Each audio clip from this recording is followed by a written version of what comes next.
The Traxon EQ portfolio has long been a highly respected brand in the field of the architectural lighting and the dynamic lighting. But the market is changing. Today, the conversation is no longer just about illuminating the space. It is about how light can truly respond to people. From your perspective, why is the right moment for Traxon EQ to take this next step? Actually, I see this as a natural stage of market maturity. In the past, many lighting projects focus primarily just on visual effect, on efficiency, on control, on aesthetics. These things still matter, but today I think clients in the market are asking more deeper questions.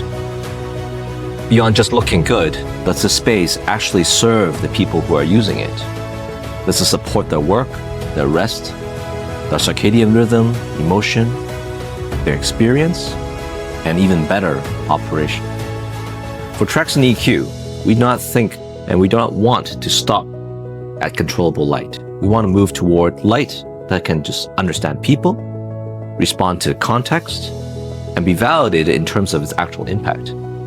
That is why we believe this is the right moment to combine Traxon EQ's strengths in systems and controls and in scene execution with Light Recipe Studio's strengths in human factor, in sensing, spatial models, and verification methods.